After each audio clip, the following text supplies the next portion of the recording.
cosmic canyons.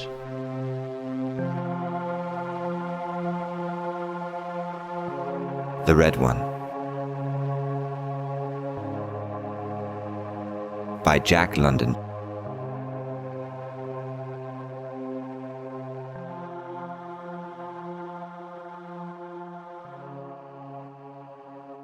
There it was, the abrupt liberation of sound.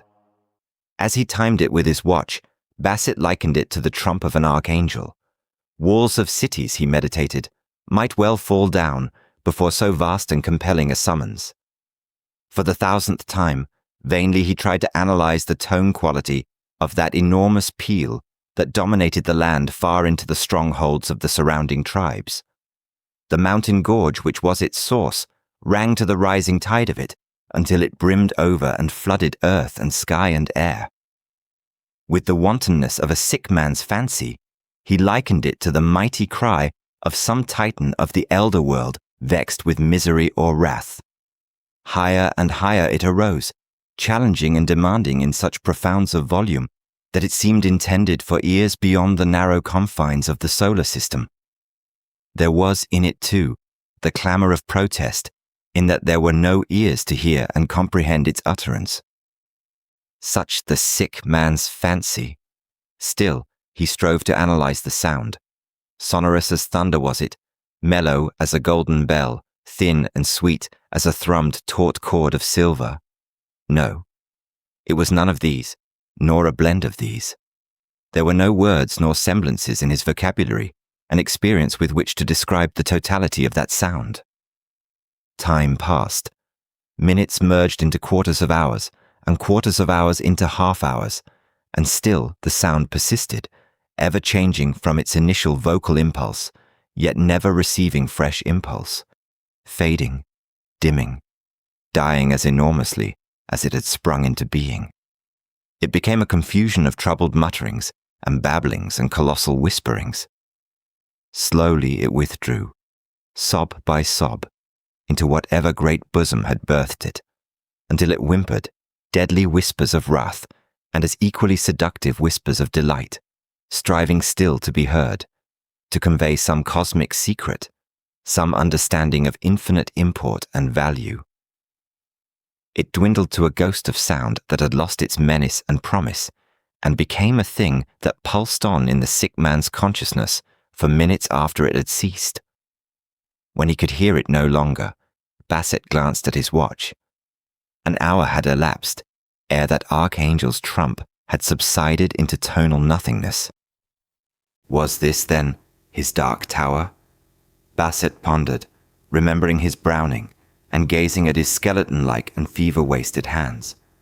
And the fancy made him smile, of Childer Rowland bearing a slug-horn to his lips with an arm as feeble as his was. Was it months or years, he asked himself, since he first heard that mysterious call on the beach at Ringmanu? To save himself, he could not tell. The long sickness had been most long. In conscious count of time, he knew of months, many of them, but he had no way of estimating the long intervals of delirium and stupor. And how fared Captain Bateman of the Blackbird Anari, he wondered, and had Captain Bateman's drunken mate died of delirium tremens yet? From which vain speculations, Bassett turned idly to review all that had occurred since that day on the beach of Ringmanu, when he first heard the sound and plunged into the jungle after it. Sagawa had protested. He could see him yet, his queer little monkeyish face eloquent with fear, his back burdened with specimen cases, in his hands Bassett's butterfly net and naturalist's shotgun, as he quavered, in bêche de mer English, "Me fella too much fright along bush. Bad fella boy, too much stop 'em along bush." Bassett smiled sadly at the recollection. The little New Hanover boy had been frightened, but had proved faithful, following him without hesitancy into the bush in the quest after the source of the wonderful sound. No fire-hollowed tree trunk, that throbbing war through the jungle depths, had been Bassett's conclusion. Erroneous had been his next conclusion, namely, that the source or cause could not be more distant than an hour's walk, and that he would easily be back by mid-afternoon to be picked up by the Nari's whaleboat. That big fella noise no good. All the same devil. Sagawa had adjudged. And Sagawa had been right. Had he not had his head hacked off within the day? Bassett shuddered.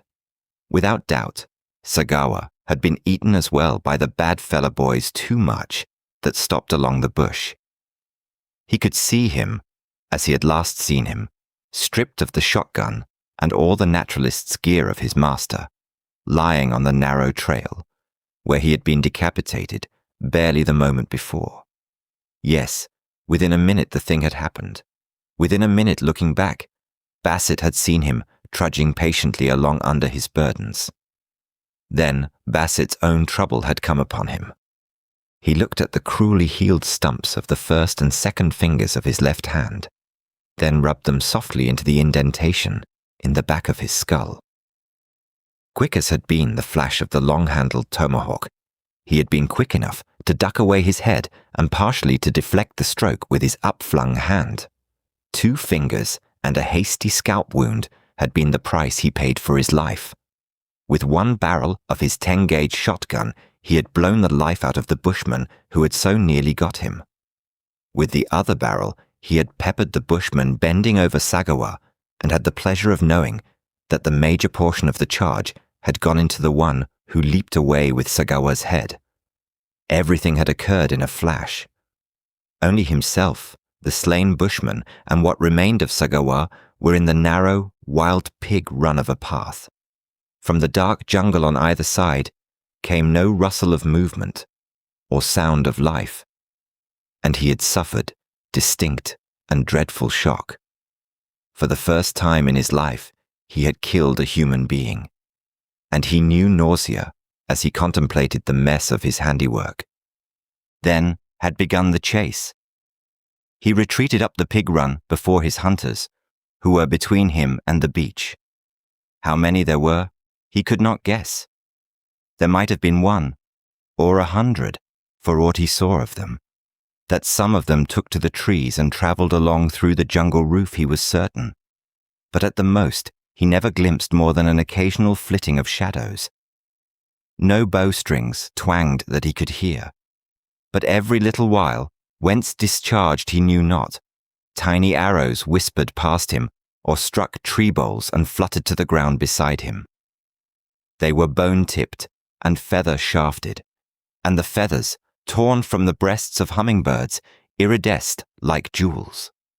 Once, and now, after the long lapse of time, he chuckled gleefully at the recollection. He had detected a shadow above him that came to instant rest as he turned his gaze upward. He could make out nothing, but deciding to chance it, had fired at it a heavy charge of number 5 shot. Squalling like an infuriated cat, the shadow crashed down through tree ferns and orchids and thudded upon the earth at his feet, and still squalling its rage and pain, had sunk its human teeth into the ankle of his stout, tramping boot. He, on the other hand, was not idle, and with his free foot had done what reduced the squalling to silence. So inured to savagery has Bassett since become, that he chuckled again with the glee of the recollection. What a night had followed. Small wonder that he had accumulated such a virulence and variety of fevers, he thought, as he recalled that sleepless night of torment, when the throb of his wounds was as nothing compared with the myriad stings of the mosquitoes. There had been no escaping them, and he had not dared to light a fire.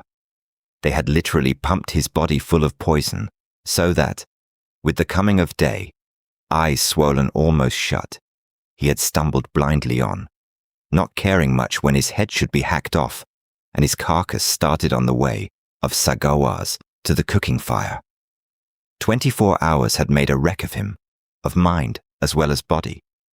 He had scarcely retained his wits at all. So maddened was he by the tremendous inoculation of poison he had received. Several times he fired his shotgun with effect into the shadows that dogged him. Stinging day insects and gnats added to his torment, while his bloody wounds attracted hosts of loathsome flies that clung sluggishly to his flesh and had to be brushed off and crushed off. Once, in that day, he heard again the wonderful sound, seemingly more distant, but rising imperiously above the nearer war drums in the bush. Right there was where he had made his mistake, thinking that he had passed beyond it, and that, therefore, it was between him and the beach of Ringmanu.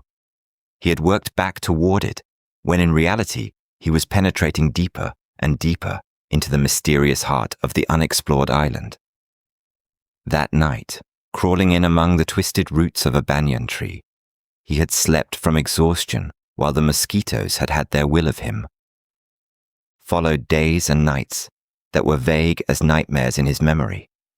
One clear vision he remembered was of suddenly finding himself in the midst of a bush village and watching the old men and children fleeing into the jungle. All had fled but one. From close at hand and above him, a whimpering as of some animal in pain and terror had startled him. And looking up, he had seen her, a girl, or young woman rather, suspended by one arm in the cooking sun. Perhaps for days she had so hung. Her swollen, protruding tongue spoke as much. Still alive, she gazed at him with eyes of terror. Past help, he decided, as he noted the swellings of her legs, which advertised that the joints had been crushed and the great bones broken. He resolved to shoot her, and there the vision terminated. He could not remember whether he had or not, any more than could he remember how he chanced to be in that village, or how he succeeded in getting away from it. Many pictures, unrelated, came and went in Bassett's mind as he reviewed that period of his terrible wanderings.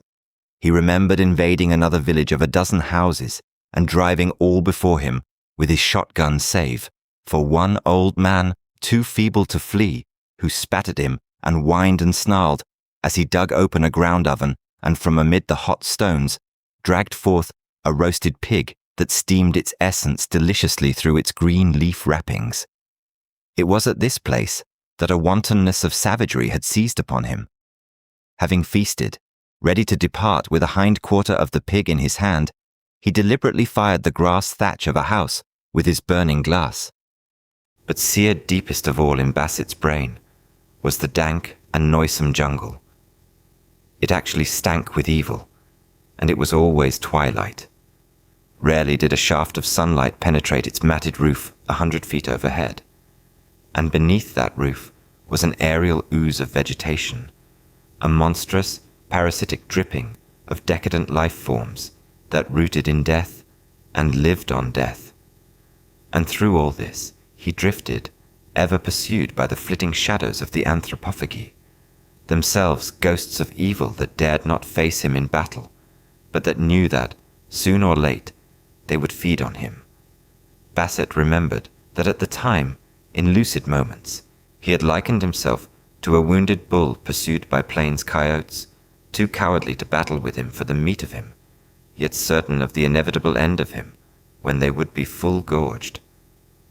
As the bull's horns and stamping hoofs kept off the coyotes, so his shotgun kept off these Solomon Islanders, these twilight shades of bushmen of the island of Guadalcanal.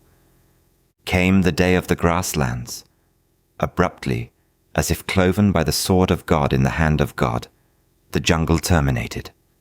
The edge of it, perpendicular and as black as the infamy of it, was 100 feet up and down, and beginning at the edge of it, grew the grass, sweet, soft, tender, pasture grass that would have delighted the eyes and beasts of any husbandman, and that extended on, for leagues and leagues of velvet verdure, to the backbone of the great island, the towering mountain range flung up by some ancient earth cataclysm, serrated and gullied, but not yet erased by the erosive tropic rains.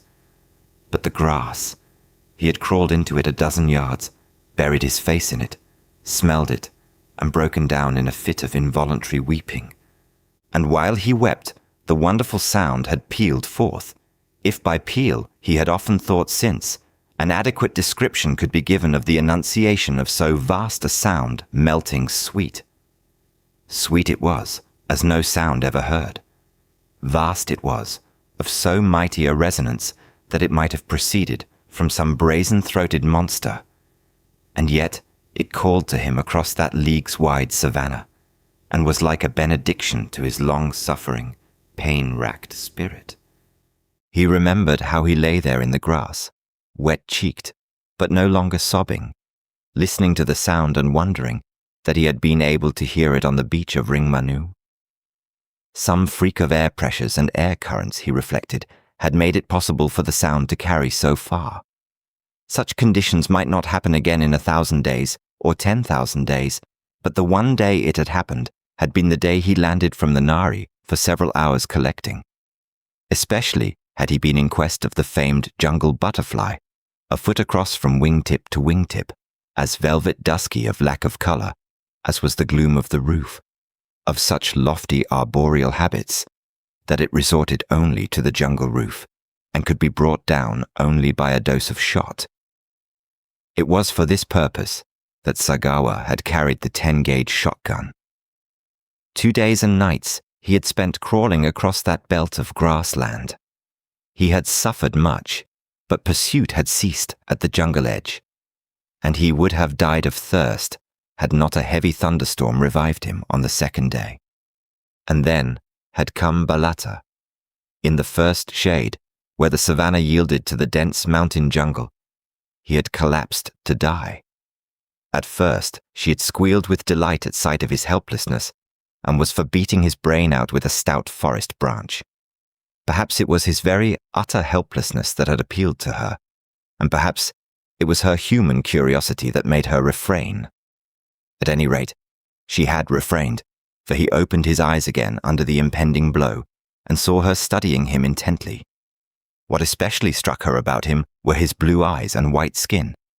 Coolly, she had squatted on her hams, spat on his arm, and with her fingertips scrubbed away the dirt of days and nights of muck and jungle that sullied the pristine whiteness of his skin. And everything about her had struck him especially, although there was nothing conventional about her at all. He laughed weakly at the recollection, for she had been as innocent of garb as Eve before the fig leaf adventure, squat and lean at the same time, asymmetrically limbed, string-muscled as if with lengths of cordage, dirt-caked from infancy, save for casual showers. She was as unbeautiful a prototype of woman as he, with a scientist's eye, had ever gazed upon. Her breasts advertised at the one time her maturity and youth, and, if by nothing else, her sex was advertised by the one article of finery with which she was adorned, namely a pig's tail, thrust though a hole in her left earlobe. So lately had the tail been severed, that its raw end still oozed blood that dried upon her shoulder like so much candle droppings. And her face, a twisted and wizened complex of apish features, perforated by upturned, sky-open, Mongolian nostrils, by a mouth that sagged from a huge upper lip and faded precipitately into a retreating chin, by peering querulous eyes that blinked as blink the eyes of denizens of monkey cages. Not even the water she brought him in a forest leaf, and the ancient and half-putrid chunk of roast pig, could redeem in the slightest the grotesque hideousness of her. When he had eaten weakly for a space, he closed his eyes in order not to see her, although again and again she poked them open to peer at the blue of them. Then had come the sound. Nearer, much nearer, he knew it to be. And he knew equally well, despite the weary way he had come, that it was still many hours distant. The effect of it on her had been startling. She cringed under it, with averted face, moaning and chattering with fear. But after it had lived its full life of an hour, he closed his eyes and fell asleep with Balata brushing the flies from him. When he awoke, it was night, and she was gone. But he was aware of renewed strength, and by then too thoroughly inoculated by the mosquito poison to suffer further inflammation. He closed his eyes and slept an unbroken stretch till sunup. A little later, Balata had returned, bringing with her a half-dozen women who, unbeautiful as they were patently not so unbeautiful as she. She evidenced by her conduct that she considered him her find, her property, and the pride she took in showing him off would have been ludicrous had his situation not been so desperate. Later, after what had been to him a terrible journey of miles, when he collapsed in front of the Devil house in the shadow of the breadfruit tree, she had shown very lively ideas on the matter of retaining possession of him. Ungern, whom Basset was to know afterward as the Devil doctor, priest, or medicine man of the village, had wanted his head. Others of the grinning and chattering monkey men, all as stark of clothes and bestial of appearance as Balata, had wanted his body for the roasting oven. At that time, he had not understood their language, if by language might be dignified the uncouth sounds they made to represent ideas. But Basset had thoroughly understood the matter of debate, especially when the men pressed and prodded, and felt of the flesh of him as if he were so much commodity in a butcher's stall. Balata had been losing the debate rapidly when the accident happened. One of the men, curiously examining Basset's shotgun, managed to cock and pull a trigger. The recoil of the butt into the pit of the man's stomach had not been the most sanguinary result, for the charge of shot, at a distance of a yard, had blown the head of one of the debaters into nothingness. Even Balata joined the others in flight, and ere they returned, his senses already reeling from the oncoming fever attack, Basset had regained possession of the gun. Whereupon, although his teeth chattered with the ague, and his swimming eyes could scarcely see, he held on to his fading consciousness until he could intimidate the bushmen with the simple magics of compass, watch, burning glass, and matches.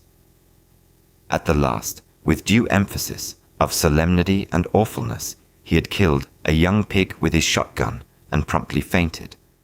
Basset flexed his arm muscles in quest of what possible strength might reside in such weakness, and dragged himself slowly and totteringly to his feet. He was shockingly emaciated, yet, during the various convalescences of the many months of his long sickness, he had never regained quite the same degree of strength as this time. What he feared was another relapse, such as he had already frequently experienced. Without drugs, without even quinine, he had managed so far to live through a combination of the most pernicious and most malignant of malarial and blackwater fevers. But could he continue to endure? Such was his everlasting query. For like the genuine scientist he was, he would not be content to die until he had solved the secret of the sound. Supported by a staff, he staggered the few steps to the Devil house, where death and Ungern reigned in gloom. Almost as infamously dark and evil-stinking as the jungle was the Devil house, in Basset's opinion. Yet therein was usually to be found his favorite crony and gossip, Ungern, always willing for a yarn or a discussion, the while he sat in the ashes of death, and in a slow smoke shrewdly revolved curing human heads suspended from the rafters. For, through the month's interval of consciousness, of his long sickness, Basset had mastered the psychological simplicities and lingual difficulties of the language of the tribe of Ungern and Baleta and Vung. The latter, the addle-headed young chief, who was ruled by Ungern, and who, whispered intrigue had it, was the son of Ungern. "Will the Red One speak today?" Basset asked, by this time so accustomed to the old man's gruesome occupation as to take even an interest in the progress of the smoke curing. With the eye of an expert, Ungern examined the particular head he was at work upon. "It will be 10 days before I can say, 'Finish,'" he said. "Never has any man fixed heads like these." Basset smiled inwardly at the old fellow's reluctance to talk with him of the Red One. It had always been so. Never, by any chance, had Ungern or any other member of the weird tribe divulged the slightest hint of any physical characteristic of the Red One. Physical the Red One must be, to emit the wonderful sound, and though it was called the Red One, Basset couldn't be sure that red represented the color of it. Red enough were the deeds and powers of it, from what abstract clues he had gleaned. Not alone, had Ungern informed him, was the Red One more bestial powerful than the neighbor tribal gods, ever athirst for the red blood of living human sacrifices. But the neighbor gods themselves were sacrificed and tormented before him. He was the god of a dozen allied villages similar to this one, which was the central and commanding village of the Federation. By virtue of the Red One, many alien villages had been devastated and even wiped out. The prisoners sacrificed to the Red One. This was true today, and it extended back into old history, carried down by word of mouth through the generations. When he, Ngern, had been a young man, the tribes beyond the grasslands had made a war raid. In the counter-raid, Ngern and his fighting folk had made many prisoners. Of children alone, over 50 living had been bled white before the Red One, and many, many more men and women. The Thunderer was another of Ngern's names for the mysterious deity. Also at times was he called the Loud Shouter, the God-voiced, the Bird-throated, the one with the throat sweet, as the throat of the honey-bird, the Sun-singer, and the Star-born. Why the Star-born? In vain Bassett interrogated Ngern. According to that old devil doctor, the Red One had always been, just where he was at present, forever singing and thundering his will over men. But Ngern's father, wrapped in decaying grass matting and hanging even then over their heads among the smoky rafters of the devil house, had held otherwise. That departed wise one had believed that the Red One came from out of the starry night. Else why, so his argument had run, had the old and forgotten ones passed his name down as the Star-born? Bassett could not but recognize something cogent in such argument. But Ngern affirmed the long years of his long life, wherein he had gazed upon many starry nights, yet never had he found a star on grassland or in jungle depth, and he had looked for them. True, he had beheld shooting stars, this in reply to Bassett's contention, but likewise had he beheld the phosphorescence of fungoid growths and rotten meat and fireflies on dark nights, and the flames of wood fires and of blazing candle nuts. Yet what were flame and blaze and glow when they had flamed and blazed and glowed? Answer, memories, memories only, of things which had ceased to be, like memories of matings accomplished, of feasts forgotten, of desires that were the ghosts of desires, flaring, flaming, burning, yet unrealized in achievement of easement and satisfaction. Where was the appetite of yesterday? The roasted flesh of the wild pig the hunter's arrow failed to slay, the maid unwed and dead ere the young man knew her. A memory was not a star, was Ngern's contention. How could a memory be a star? Further, after all his long life, he still observed the starry night sky unaltered. Never had he noted the absence of a single star from its accustomed place. Besides, stars were fire, and the Red One was not fire, which last involuntary betrayal told Bassett nothing. "Will the Red One speak tomorrow?" he queried. Ngern shrugged his shoulders as who should say, "And the day after? And the day after that?" Bassett persisted. "I would like to have the curing of your head." Ngern changed the subject. "It is different from any other head. No devil has a head like it. Besides, I would cure it well. I would take months and months. The moons would come, and the moons would go, and the smoke would be very slow, and I should myself gather the materials for the curing smoke. The skin would not wrinkle. It would be as smooth as your skin now." He stood up, and from the dim rafters, grimed with the smoking of countless heads, where day was no more than a gloom, took down a matting-wrapped parcel and began to open it. "It is a head like yours," he said, "but it is poorly cured." Bassett had pricked up his ears at the suggestion that it was a white man's head, for he had long since come to accept that these jungle dwellers in the midmost center of the great island had never had intercourse with white men. Certainly he had found them without the almost universal bêche de mer English of the West-South Pacific. Nor had they knowledge of tobacco, nor of gunpowder. Their few precious knives, made from lengths of hoop iron, and their few and more precious tomahawks from cheap trade hatchets, he had surmised they had captured in war from the bushmen of the jungle beyond the grasslands, and that they, in turn, had similarly gained them from the saltwater men who fringed the coral beaches of the shore and had contact with the occasional white men. The folk in the out beyond do not know how to cure heads, old Ngern explained, as he drew forth from the filthy matting and placed in Bassett's hands an indubitable white man's head.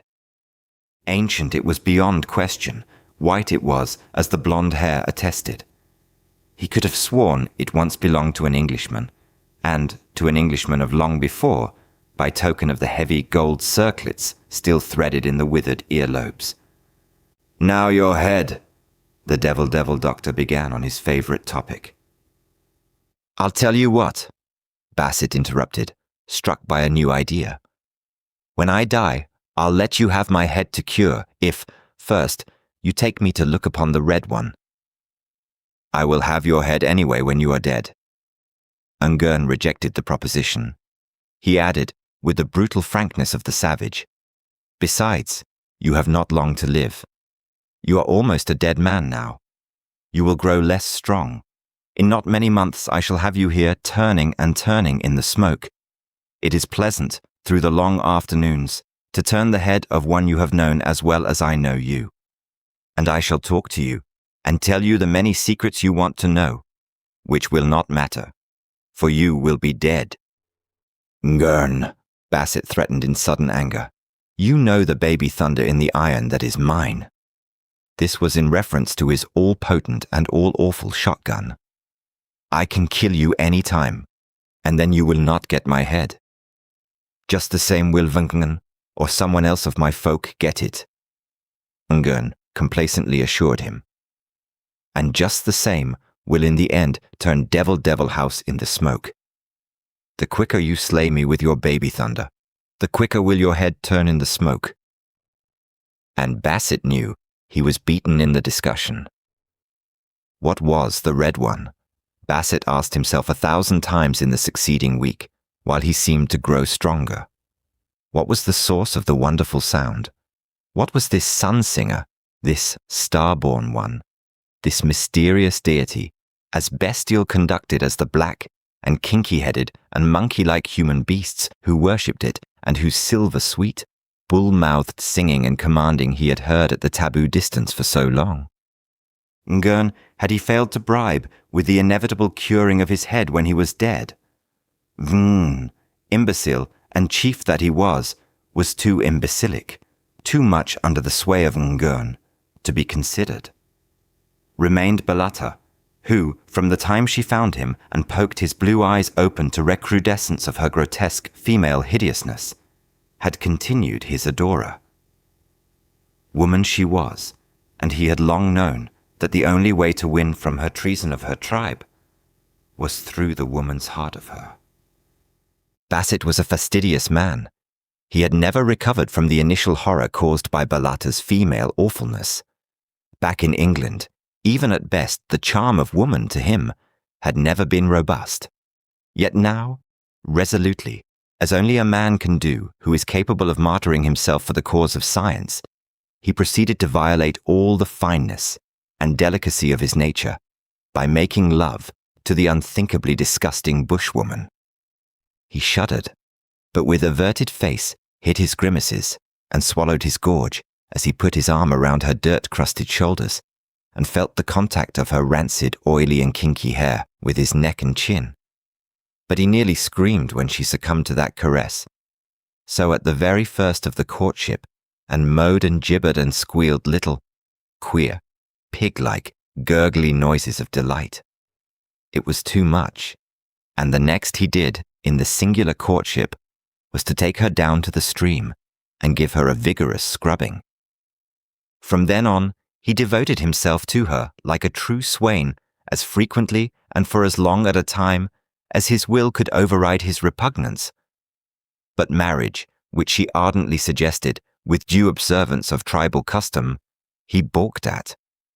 Fortunately, taboo rule was strong in the tribe. Thus, Ngern could never touch bone, or flesh, or hide of crocodile. This had been ordained at his birth. Ngong was denied ever the touch of woman. Such pollution, did it chance to occur, could be purged only by the death of the offending female. It had happened once, since Bassett's arrival, when a girl of 9, running in play, stumbled and fell against the sacred chief, and the girl child was seen no more. In whispers, Balata told Bassett that she had been 3 days and nights in dying before the Red One. As for Balata, the breadfruit was taboo to her, for which Bassett was thankful. The taboo might have been water. For himself, he fabricated a special taboo. Only could he marry, he explained, when the Southern Cross rode highest in the sky. Knowing his astronomy, he thus gained a reprieve of nearly 9 months, and he was confident that within that time he would either be dead or escape to the coast with full knowledge of the Red One and of the source of the Red One's wonderful voice. At first, he had fancied the Red One to be some colossal statue, like Memnon, rendered vocal under certain temperature conditions of sunlight. But when, after a war raid, a batch of prisoners was brought in and the sacrifice made at night, in the midst of rain, when the sun could play no part, the Red One had been more vocal than usual, Bassett discarded that hypothesis. In company with Balata, sometimes with men and parties of women, the freedom of the jungle was his for 3 quadrants of the compass, but the 4th quadrant, which contained the Red One's abiding place, was taboo. He made more thorough love to Balata, also saw to it that she scrubbed herself more frequently. Eternal female she was, capable of any treason for the sake of love, and though the sight of her was provocative of nausea, and the contact of her provocative of despair, although he could not escape her awfulness, in his dream-haunted nightmares of her, he nevertheless was aware of the cosmic verity of sex that animated her, and that made her own life of less value than the happiness of her lover with whom she hoped to mate. Juliet or Balata? Where was the intrinsic difference? The soft and tender product of ultra-civilization, or her bestial prototype of 100,000 years before her? There was no difference. Bassett was a scientist first, a humanist afterward. In the jungle heart of Guadalcanal, he put the affair to the test, as in the laboratory he would have put to the test any chemical reaction. He increased his feigned ardor for the bushwoman, at the same time increasing the imperiousness of his will of desire over her to be led to look upon the Red One face to face. It was the old story, he recognized, that the woman must pay, and it occurred when the two of them, one day, were catching the unclassified and unnamed little black fish, an inch long, half eel and half scaled, rotund with salmon golden roe, that frequented the fresh water, and that were esteemed raw and whole, fresh or putrid, a perfect delicacy. Prone in the muck of the decaying jungle floor, Balata threw herself, clutching his ankles with her hands, kissing his feet, and making slubbery noises that chilled his backbone up and down again. She begged him to kill her, rather than exact this ultimate love payment. She told him of the penalty of breaking the taboo of the Red One, a week of torture, living, the details of which she yammered out from her face in the mire until he realized that he was yet a tyro in knowledge of the frightfulness the human was capable of wreaking on the human. Yet did Bassett insist on having his man's will satisfied, at the woman's risk, that he might solve the mystery of the Red One's singing, though she should die long and horribly in screaming. And Balata, being mere woman, yielded. She led him into the forbidden quadrant, an abrupt mountain, shouldering in from the north to meet a similar intrusion from the south, tormented the stream in which they had fished into a deep and gloomy gorge. After a mile along the gorge, the way plunged sharply upward until they crossed a saddle of raw limestone which attracted his geologist's eye. Still climbing, although he paused often from sheer physical weakness, they scaled forest-clad heights until they emerged on a naked mesa or tableland. Bassett recognized the stuff of its composition as black volcanic sand and knew that a pocket magnet could have captured a full load of the sharply angular grains he trod upon. And then, holding Balata by the hand and leading her onward, he came to it, a tremendous pit, obviously artificial, in the heart of the plateau. Old history, the South Sea's sailing directions, scores of remembered data and connotations, swift and furious, surged through his brain. It was Mendana who had discovered the islands and named them Solomons, believing that he had found that monarch's fabled mines. They had laughed at the old navigator's childlike credulity, and yet here stood himself, Bassett, on the rim of an excavation for all the world, like the diamond pits of South Africa. But no diamond this that he gazed down upon. Rather was it a pearl with the depth of iridescence of a pearl, but of a size all pearls of earth and time, welded into one, could not have totaled, and of a color undreamed of in any pearl, or of anything else for that matter, for it was the color of the Red One, and the Red One himself, Bassett knew it to be on the instant. A perfect sphere, full 200 feet in diameter, the top of it was 100 feet below the level of the rim. He likened the color quality of it to lacquer.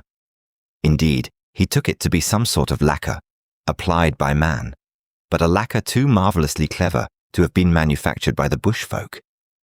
Brighter than bright cherry red, its richness of color was as if it were red, builded upon red. It glowed and iridesced in the sunlight as if gleaming up from underlay under underlay of red. In vain, Balata strove to dissuade him from descending. She threw herself in the dirt. But when he continued down the trail that spiraled the pit wall, she followed, cringing and whimpering her terror. That the red sphere had been dug out as a precious thing was patent. Considering the paucity of members of the federated 12 villages and their primitive tools and methods, Bassett knew that the toil of a myriad generations could scarcely have made that enormous excavation. He found the pit bottom carpeted with human bones, among which, battered and defaced, lay village gods of wood and stone. Some, covered with obscene totemic figures and designs, were carved from solid tree trunks 40 or 50 feet in length. He noted the absence of the shark and turtle gods, so common among the shore villages, and was amazed at the constant recurrence of the helmet motif. What did these jungle savages of the dark heart of Guadalcanal know of helmets? Had Mendana's men-at-arms worn helmets and penetrated here centuries before? And if not, then whence had the bushfolk caught the motive? Advancing over the litter of gods and bones, Balata whimpering at his heels, Bassett entered the shadow of the Red One and passed on under its gigantic overhang until he touched it with his fingertips. No lacquer that, nor was the surface smooth as it should have been in the case of lacquer. On the contrary, it was corrugated and pitted, with here and there patches that showed signs of heat and fusing. Also, the substance of it was metal, though unlike any metal or combination of metals he had ever known. As for the color itself, he decided it to be no application. It was the intrinsic color of the metal itself. He moved his fingertips, which up to that had merely rested, along the surface, and felt the whole gigantic sphere quicken and live and respond. It was incredible, so light a touch on so vast a mass. Yet did it quiver under the fingertip caress in rhythmic vibrations that became whisperings and rustlings and mutterings of sound, but of sound so different, so elusively thin that it was shimmeringly sibilant, so mellow that it was maddening sweet, piping like an elfin horn, which last was just what Bassett decided would be like a peal from some bell of the gods reaching earthward from across space. He looked at Balata with swift questioning, but the voice of the Red One he had evoked had flung her face downward and moaning among the bones. He returned to contemplation of the prodigy. Hollow it was, and of no metal known on earth was his conclusion. It was right named by the ones of old time as the Starborn. Only from the stars could it have come, and no thing of chance was it. It was a creation of artifice and mind. Such perfection of form, such hollowness that it certainly possessed, could not be the result of mere fortuitousness. A child of intelligences, remote and unguessable, working corporally in metals, it indubitably was.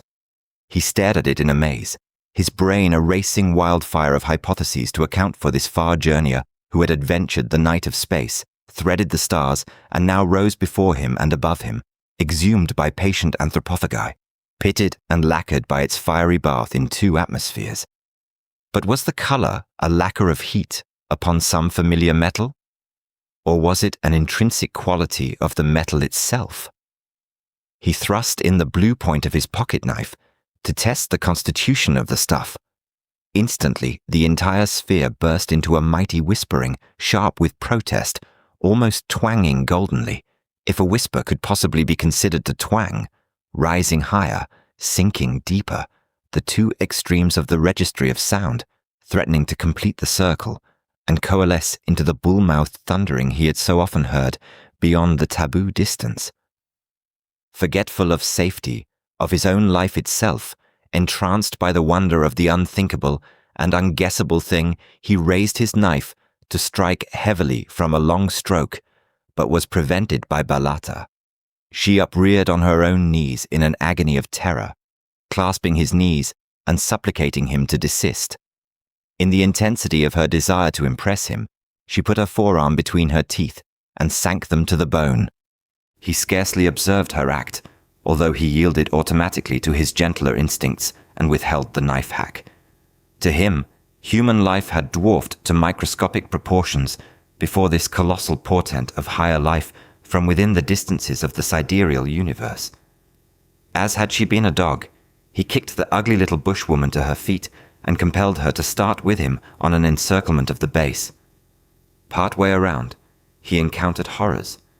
Even, among the others, did he recognize the sun-shriveled remnant of the 9-year girl who had accidentally broken Chief Feng's personality taboo. And, among what was left of these that had passed, he encountered what was left of one who had not yet passed. Truly had the bushfolk named themselves into the name of the Red One, seeing in him their own image, which they strove to placate and please with such red offerings.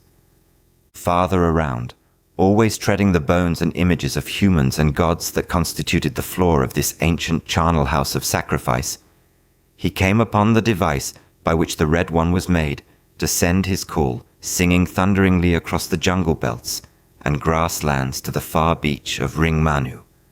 Simple and primitive was it, as was the Red One's consummate artifice. A great king post, 100 feet in length, seasoned by centuries of superstitious care, carven into dynasties of gods, each superimposed, each helmeted, each seated in the open mouth of a crocodile, was slung by ropes, twisted of climbing vegetable parasites, from the apex of a tripod of 3 great forest trunks, themselves carved into grinning and grotesque adumbrations of man's modern concepts of art and God. From the striker king post were suspended ropes of climbers to which men could apply their strength and direction. Like a battering ram, this king post could be driven end onward against the mighty red iridescent sphere. Here was where Ngurn officiated and functioned religiously for himself and the 12 tribes under him.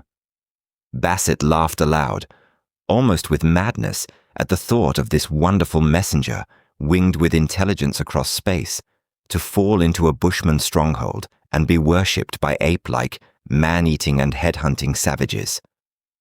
It was as if God's world had fallen into the muck-mire of the abyss, underlying the bottom of hell. As if Jehovah's commandments had been presented on carved stone to the monkeys of the monkey cage at the zoo. As if the Sermon on the Mount had been preached in a roaring bedlam of lunatics. The slow weeks passed. The nights by election, Bassett spent on the ashen floor of the Devil house, beneath the ever-swinging, slow-curing heads.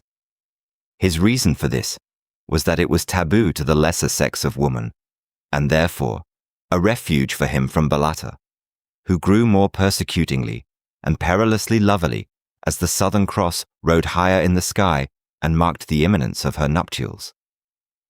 His days Basset spent in a hammock swung under the shade of the great breadfruit tree before the Devil House. There were breaks in this program when, in the comas of his devastating fever attacks, he lay for days and nights in the House of Heads.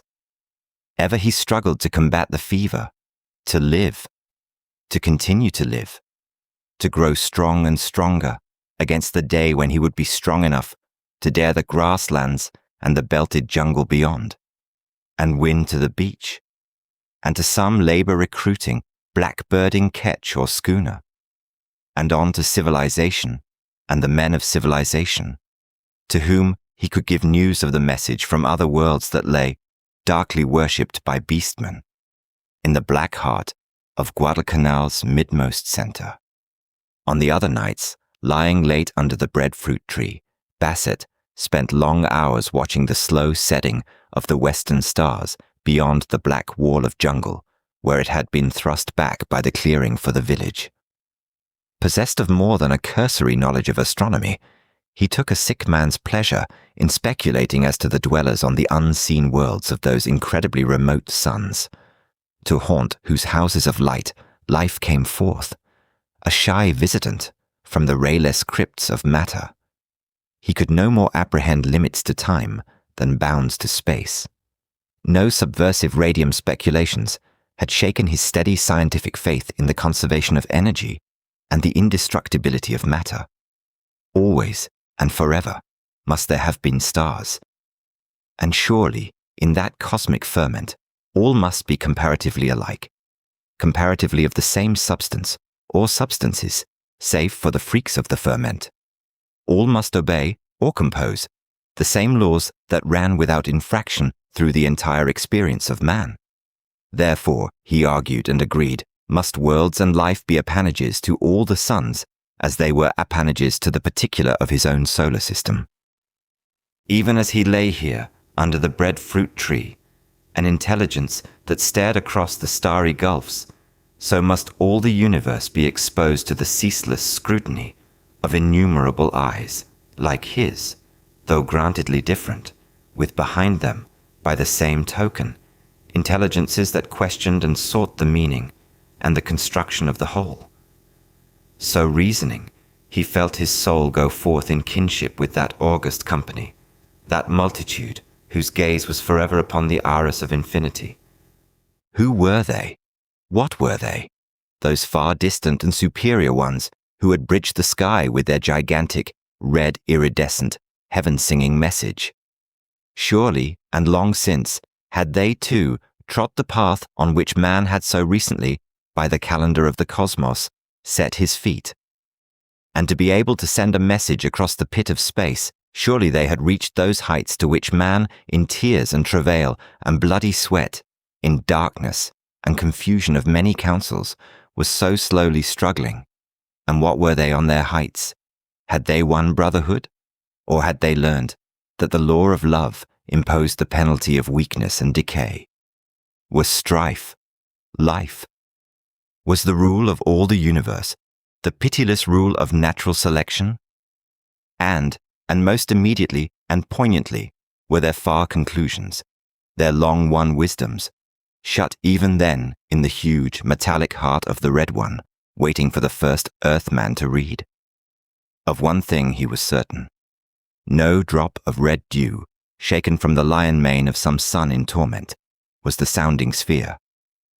It was of design, not chance, and it contained the speech and wisdom of the stars.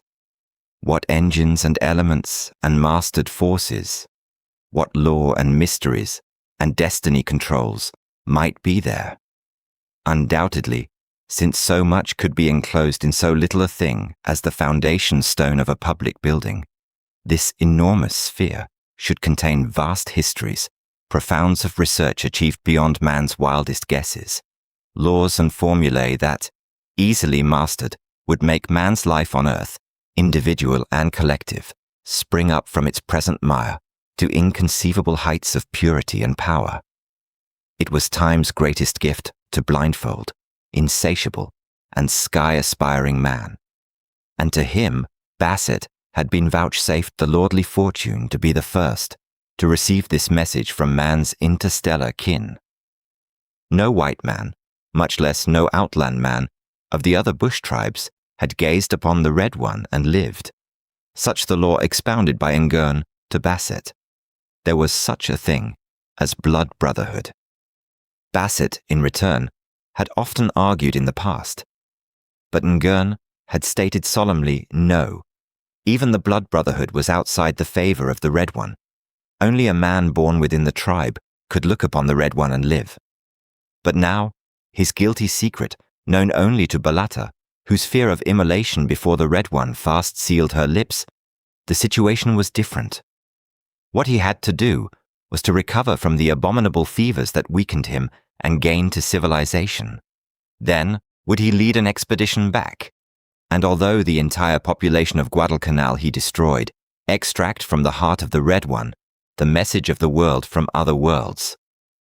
But Bassett's relapses grew more frequent, his brief convalescences less and less vigorous, his periods of coma longer, until he came to know, beyond the last promptings, of the optimism inherent in so tremendous a constitution as his own, that he would never live to cross the grasslands, perforate the perilous coast jungle, and reach the sea. He faded as the Southern Cross rose higher in the sky, till even Balata knew that he would be dead ere the nuptial date determined by his taboo. Ngern made pilgrimage personally and gathered the smoke materials for the curing of Bassett's head, and to him made proud announcement and exhibition of the artistic perfectness of his intention when Bassett should be dead. As for himself, Bassett was not shocked. Too long and too deeply had life ebbed down in him to bite him with fear of its impending extinction. He continued to persist, alternating periods of unconsciousness with periods of semi-consciousness, dreamy and unreal, in which he idly wondered whether he had ever truly beheld the Red One, or whether it was a nightmare fancy of delirium. Came the day when all mists and cobwebs dissolved, when he found his brain clear as a bell, and took just appraisement of his body's weakness. Neither hand nor foot could he lift. So little control of his body did he have, that he was scarcely aware of possessing one. Lightly indeed, his flesh sat upon his soul, and his soul, in its briefness of clarity, knew by its very clarity that the black of cessation was near. He knew the end was close, knew that in all truth he had, with his eyes, beheld the Red One, the messenger between the worlds, knew that he would never live to carry that message to the world, that message, for aught to the contrary, which might already have waited man's hearing in the heart of Guadalcanal for 10,000 years. And Bassett stirred with resolve, calling Ngern to him, out under the shade of the breadfruit tree, and with the old devil doctor, discussing the terms and arrangements of his last life effort, his final adventure in the quick of the flesh. I know the law, O Ngern. He concluded the matter. Whoso is not of the folk may not look upon the Red One and live. I shall not live anyway. Your young men shall carry me before the face of the Red One, and I shall look upon him and hear his voice, and thereupon die under your hand, O Ngern. Thus will the three things be satisfied: the law, my desire, and your quicker possession of my head, for which all your preparations wait. To which Ngern consented, adding, It is better so. A sick man who cannot get well is foolish to live on for so little a while. Also is it better for the living that he should go. You have been much in the way of late. Not but what it was good for me to talk to such a wise one. But for moons of days, we have held little talk. Instead, you have taken up room in the house of heads, making noises like a dying pig, or talking much and loudly in your own language, which I do not understand. This has been a confusion to me, for I like to think on the great things of the light and dark, as I turn the heads in the smoke. Your much noise has thus been a disturbance to the long learning and hatching of the final wisdom that will be mine before I die. As for you, upon whom the dark has already brooded, it is well that you die now. And I promise you, in the long days to come, when I turn your head in the smoke, no man of the tribe shall come in to disturb us. And I will tell you many secrets, for I am an old man and very wise, and I shall be adding wisdom to wisdom as I turn your head in the smoke. So a litter was made, and borne on the shoulders of 6 of the men, Basset departed on the last little adventure that was to cap the total adventure, for him, of living. With a body of which he was scarcely aware, for even the pain had been exhausted out of it, and with a bright, clear brain that accommodated him to a quiet ecstasy of sheer lucidness of thought, he lay back on the lurching litter and watched the fading of the passing world, beholding for the last time the breadfruit tree before the devil house, the dim day beneath the matted jungle roof, the gloomy gorge between the shouldering mountains, the saddle of raw limestone, and the mesa of black volcanic sand. Down the spiral path of the pit they bore him, encircling the sheening, glowing red one that seemed ever imminent to iridesce from color and light into sweet singing and thunder. And over bones and logs of immolated men and gods they bore him, past the horrors of other immolated ones that yet lived, to the 3 king-post tripod and the huge king-post striker. Here Basset, helped by Ngern and Balata, weakly sat up, swaying weakly from the hips, and with clear, unfaltering, all-seeing eyes, gazed upon the red one. "Once, O Ngern," he said, not taking his eyes from the sheening, vibrating surface, whereon and wherein all the shades of cherry red played unceasingly, ever a quiver, to change into sound, to become silken rustlings, silvery whisperings, golden thrummings of chords, velvet pipings of elfland, mellow distances of thunderings. "I wait," Ngern prompted, after a long pause, the long-handled tomahawk unassumingly ready in his hand.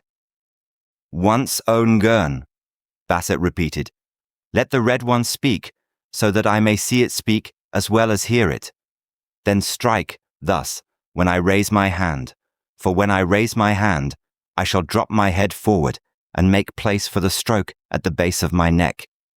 But O Ngern, I, who am about to pass out of the light of day forever, would like to pass with the wonder voice of the red one, singing greatly in my ears. And I promise you that never will a head be so well cured as yours," Ngern assured him, at the same time signaling the tribesmen to man the propelling ropes suspended from the king-post striker. "Your head shall be my greatest piece of work in the curing of heads." Basset smiled quietly to the old one's conceit as the great carved log, drawn back through 20 feet of space, was released. The next moment he was lost in ecstasy at the abrupt and thunderous liberation of sound. But such thunder! Mellow it was with preciousness of all sounding metals. Archangels spoke in it. It was magnificently beautiful before all other sounds. It was invested with the intelligence of supermen of planets of other suns. It was the voice of God, seducing and commanding to be heard. And the everlasting miracle of that interstellar metal. Basset, with his own eyes, saw color and colors transform into sound till the whole visible surface of the vast sphere was acrawl and titillant and vaporous with what he could not tell was color or was sound. In that moment the interstices of matter were his, and the interfusings and intermating transfusings of matter and force. Time passed. At the last, Basset was brought back from his ecstasy by an impatient movement of Ngern. He had quite forgotten the old devil one. A quick flash of fancy brought a husky chuckle into Basset's throat. His shotgun lay beside him in the litter. All he had to do, muzzle to head, was to press the trigger and blow his head into nothingness. But why cheat him? Was Basset's next thought, headhunting cannibal beast of a human that was as much ape as human. Nevertheless, old Ngern had, according to his lights, played squarer than square. Ngern was in himself a forerunner of ethics and contract, of consideration and gentleness in man. No, Bassett decided. It would be a ghastly pity and an act of dishonor to cheat the old fellow at the last. His head was Ngern's, and Ngern's head to cure it would be. And Bassett, raising his hand in signal, bending forward his head as agreed, so as to expose cleanly the articulation to his taut spinal cord, forgot Balata, who was merely a woman merely and only and undesired. He knew, without seeing, when the razor-edged hatchet rose in the air behind him. And for that instant, ere the end, there fell upon Bassett the shadows of the unknown, a sense of impending marvel, of the rending of walls before the imaginable. Almost, when he knew the blow had started, and just ere the edge of steel bit the flesh and nerves, it seemed that he gazed upon the serene face of the Medusa, truth, and simultaneous with the bite of the steel on the onrush of the dark, in a flashing instant of fancy, he saw the vision of his head turning slowly, always turning, in the devil house beside the breadfruit tree.